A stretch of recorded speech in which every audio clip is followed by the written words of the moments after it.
Welcome, Bronco Nation, to another exciting video. Today, I have a future Boise State wide receiver joining me today. This is a very exciting video. We're going to get a chance to look back on some of what he has done already in his high school career so far and some of the excitement that he has joining this Boise State program with a lot of high expectations on it after what they did this last season, and a lot of fans excited for the future. And this is an opportunity for us to start looking ahead to that 2025 season by looking at one of the people who will be part of that. That's going to be wide receiver Kamryn Jones. He's originally out of Moreno Valley, California. He had offers from a lot of other places. A lot of other Power 4 teams were offering him, just to not go through the entire list, but throw out a couple names: Washington, Texas A&M, Tennessee, Oregon, Ohio State, Michigan, and Georgia. But he chose Boise State Broncos, so a very highly anticipated recruit. In his last season, in 4 games, he had 899 yards and 10 touchdowns. Again, I just want to say that one more time because those numbers, they sound pretty incredible, but that was in 4 games, almost 1,000 yards and 10 touchdowns in just 4 games played. And he was also named the most outstanding wide receiver at the All-American Bowl National Combine. This is going to be a great video. I can't wait to talk about what you've done so far in your high school career and what you're looking forward to doing. But just right off the bat, there was a couple big name schools that we threw out there. Obviously, you're a very accomplished athlete with a lot of potential. What was it that drew you to Boise State compared to some of those other offers that were out there on the table? Yeah, Boise State stood out to me for a lot of reasons. The culture here is something special. It's built on hard work, accountability, the true family atmosphere. From the first conversation I had with coaching staff, I could tell genuinely cared about me as a player, but as a person. The program has a strong tradition of success, and I want to be a part of something special where I can develop and become a better person and a better player on the field. I love that you talk about the coaches truly caring about you, because that is every time I talk to Boise State athletes, either current on the team or coming into the team, and they talk about that staff. That's something that they emphasize. Can you talk a little bit about the role and involvement of this coaching staff in the recruitment here? How involved was Spencer Danielson, Nate Potter, Matt Miller, who were kind of your main contact points there, and who really at the end of the day sold it for you to come join Boise State? The main contact was Coach Tim Keene. He's an offensive lineman coach. I had a workout for another school from Texas. They came down to see me, and then Coach Tim Keene came down also, and I was just working out, man. And after workout, we chopped it up for a little bit. I got his card, and then a couple hours later, Coach Danielson called me and offered me on the phone.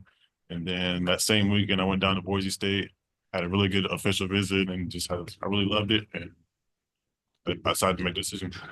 Was that your first time going to Boise? Yeah, it's my first time ever going to Boise. What was your impressions of the area, and then of course the facilities that Boise State has to offer? I loved it. It seemed like a really small town, like a football town. There's no like NFL teams, basketball teams, so I'm pretty sure they love their Boise State football. Talking a little bit more about those facilities, how did those measure up to some of the other places that you'd been? Those how did those factor into your decision to join Boise State?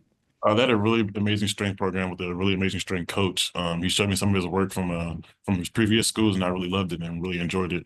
And they're building something new in the end zone. I'm not sure what it's called, but it looks really, really nice. And I can't wait to play on that blue turf. Yeah, the new end zone project, that's a big one that Jeremiah Dickey's been working on. Can't wait to see that one finished. Final question on just kind of what drew you here before we talk a little bit about your high school career. Obviously, Ashton Jeanty had such a high profile, prolific season this last year. Did that kind of put Boise State on your radar at all? Did that factor in any in choosing to come to Boise State? Yeah, it did. It really did. See that they had a Heisman candidate come out of that program. He's been there for I think 2 years or 3 years now. Yeah, 3.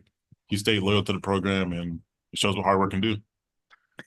Well, you had a great career in high school. You did only play the 4 games this last senior year. Can you talk a little bit about that and what factored into the 4 game stint?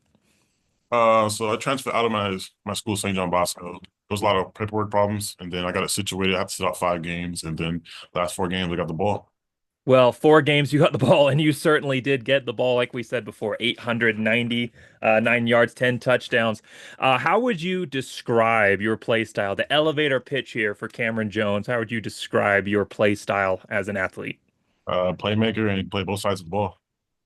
I was something that I saw watching your tape was incredible route running, effortless speed. I mean, you sometimes you see these guys out here, and it looks like that they are just blowing everybody away, and it almost doesn't look like they're even trying. And of course you are, but it's just effortless speed and great hands. Did you have any past or current NFL wide receivers that you modeled your game after or that you see yourself reflected in? Jameson Williams, Javon Baker, and maybe Ted Johnson also. Or some of the role models that you've had in your life that have had the biggest impact on shaping the person that you are today? My mom and my dad, my brother and my sister, and my grandpa. They put into me hard work every single day and showed me what hard work can do. Looking ahead into the 2025 season, some of the expectations and excitement there. Obviously, Kamryn Jones, two of the main playmakers there for Boise State, no longer in the picture, and that's opened up some opportunities in the wide receiver room. Was that a factor for you at all in your decision to choose Boise State? Some of the opportunities might be there early on in your career. That was a little bit of a factor. Yeah, when I get there in the summer, I have a really strong chance of playing right away, but it doesn't really matter because even if they were still there, I still have to work for it. Absolutely. That's the right attitude. And that's, I think, going to serve you well here, joining a team with such high expectations. What does it mean to be joining a team coming off of a CFP slot, their first one ever, the excitement around the program, but also the raised expectations? How have you handled that, and what does that mean for you?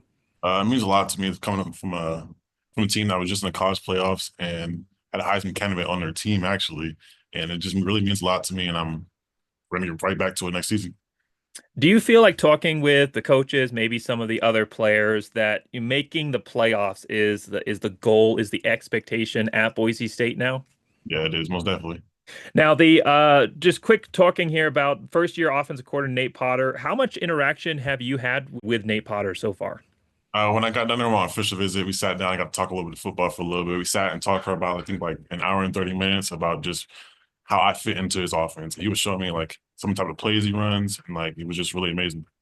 Well, obviously, without revealing anything secret here or any insider information, obviously the offense is going to be looking a little bit different with Ashton Genty no longer part of that main focus. Is the passing game going to be something that you expect to have a bigger role here in coming into 2025? I think it would have a huge role actually. Well, I'm excited, man, especially with your talent. Some of the other guys, you got Q coming in with all of his speed, and some other guys as well that I've been able to interview here on the channel. It's going to be a really exciting year for the passing game. But let's move ahead in a little bit more into the future beyond 2025. You've got an opportunity, especially coming in as a freshman, to be part of something very historic here. You are going to be part of the class that establishes Boise State in the Pac-12, one of the first ever Boise State teams to play in the Pac-12. What does it mean for you to be part of Boise State history like that? It really means a lot to me. I'm going to be playing in the Pac-12 really, really soon and be the first team to ever play in the Pac-12 at Boise State. Really means a lot to me. Some of the excitement about the Pac-12 is now there's going to be a different pool of teams that Boise State will be playing on a more regular basis. So you got Fresno State, San Diego State, Utah State, Colorado State, and then obviously Oregon State and Washington State. Are any of those teams stand out to you, especially as ones that you are excited to be playing on a regular basis? Obviously excited to play all of them, but do any of them, especially kind of when you see that team on the schedule, you're going to kind of check the box a little bit harder? I would say Washington State. I feel like that's going to be like our rival. Yeah. The Snake River rivalry. They're really trying to push that one, so that will be exciting to see in the future. Final question I have for you is that first time walking out on the blue with Albertson Stadium crowd just going crazy. Have you thought about what that moment is going to be like at all? I really haven't thought of it. I know it's going to be really, really crazy, and the atmosphere is going to be insane. Well, we can't wait to see you play for Boise State. Thanks so much for making time to come on here. This is going to be a very exciting season. A lot of exciting new athletes like yourself joining the team. The future certainly looks very, very bright. Before we end, do you have any final closing thoughts or statements there before we end the video? Go Broncos. That's right. That's a good way to end it. All right. Well, thanks so much, everybody, for sticking through and watching. Please put your comments in the comment section below on any players you're excited in this 2025 class, anything you're excited for the 2025 season. I will be also having an interview coming out with Deron Johnson, former Boise State safety, here in this next week. We'll have that coming out. And then also have a video with Chris V from Bronco Nation Updates. I'll be talking about the work he's been doing with Bronco Nation Updates and also looking at this 2025 signing class. So thanks so much, Kamryn, for coming on. This has been awesome. Thanks so much, everybody, for sticking all the way to the end. And as always, go Big Blue! Go Broncos.